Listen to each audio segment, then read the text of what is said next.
ഓനോടി.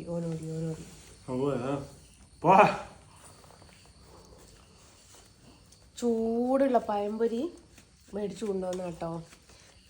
കൈ പൊള്ളിയിട്ട് കവറിൽ വെച്ചിട്ട് കവറിലെടുക്കാൻ നോക്കി ഉരുകി പോകുന്നു. എന്നിട്ട് കഴിക്കുക. ചായ ഉണ്ടാക്കില്ല കേട്ടോ.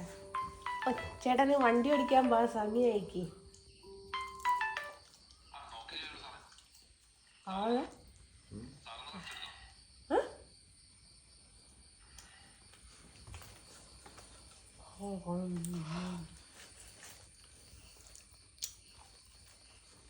നല്ല അടിപൊളി പഴംപൊരി കേട്ടോ. അതായിരുന്നാ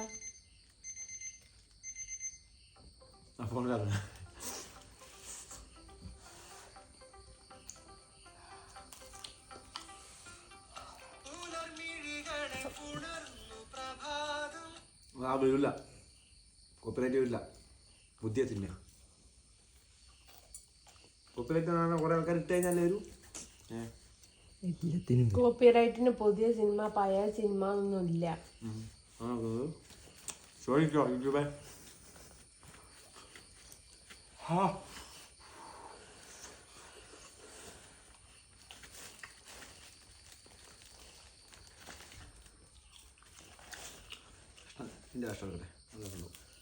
അത് മുരിഞ്ഞ നല്ല ഇന്നലെ കൊണ്ട് വെച്ചത്.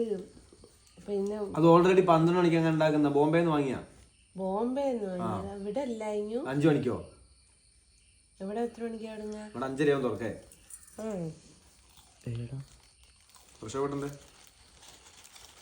മയമ്പ് പോലെ 5 ഒരു 12 മണിക്ക് എങ്ങാനും ഉണ്ടാക്കി വെക്കുന്നതാ. 3 മണിക്കൂർ കഴിഞ്ഞിട്ട് ജില്ലും കൂട്ട് പോയിട്ട് രതീഷിനെ വിളിച്ച് വരുത്തി ഇനി ചണിക്കോ? ഇത് രതീഷ് അല്ല കേട്ടോ, ഇത് സുധീഷ് തന്നെയാ. ഇവൻ ആരും വിളിച്ചുകൊടുത്തണ്ട, ഇവൻ നമ്മളെ വിളിച്ചുകൊടുത്തും. അതാണ് ഇവന്റെ പ്രത്യേകത. നല്ല ചൂടും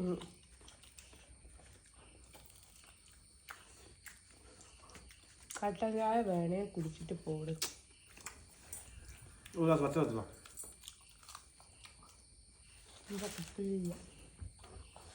ഇന്നലെ ഞാൻ ടാർഗറ്റ് ഫിനിഷ് ചെയ്തിട്ട് കോല കൊതിച്ചാണ്. 2 ലിറ്റർ വെള്ളം ദിവസം കുടിക്കണം എന്നാണ് എനിക്ക് എൻ്റെ അനിയത്തി വാങ്ങി തന്ന ബോട്ടിലാട്ടോ. അപ്പം സമയമൊക്കെ കൊടുത്തിട്ട് സമയത്തിലൊന്നുമല്ല ഞാൻ കുടിക്കല്. പക്ഷേ 2 ലിറ്റർ ഞാനെങ്ങനെ വയറ്റിലാക്കും. എനിയേ ഓടിവാലെനിയേ.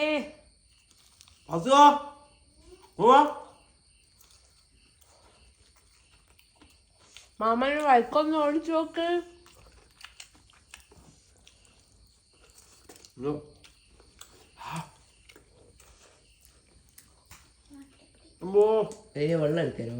മക്കളെ ആദ്യം പോയിട്ടൊന്ന് മാമന് വെള്ളം എടുത്തെടുക്ക്. മോട്ടർ ഇടുന്നല്ല, മോട്ടർ ഇട്ടിട്ടില്ല.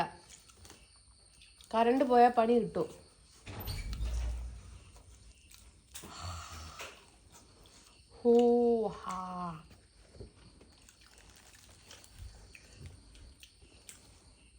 രതീഷ്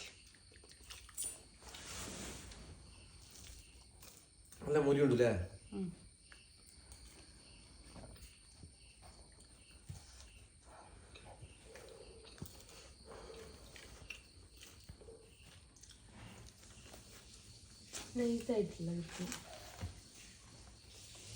അപ്പം എല്ലാവരോടും good morning, have A nice day പറഞ്ഞുകൊണ്ട് പഴംപൊരി തിന്നുകൊണ്ട് ഇന്നത്തെ ഒരു ഡേ ആരംഭിക്കുകയാണ്. ഞാനൊരു കാര്യം പറഞ്ഞാൽ ആരോടും പറയരുത്. പറഞ്ഞാൽ നിങ്ങളെ കണ്ണു പൊട്ടിപ്പോകും. അതാരടുത്തും പറയാതെ നിങ്ങളെ മനസ്സിൽ മാത്രം സൂക്ഷിക്കുക. കാരണം അത്രയ്ക്കുള്ള രഹസ്യമാണ്. ഞാൻ പല്ലിയെ കണ്ട പഴംപൊരി തിന്നെന്ന് ആരടുത്തും പറയരുതേ. പല്ലിയെ കണ്ട പഴംപൊരി തിന്നെന്ന് അപ്പം ആരോടും പറയൂലാലോ. മുതലാളി ആരോടും പറയരുത്. അപ്പം ബൈ പറഞ്ഞിട്ട് ബൈ ഫ്രം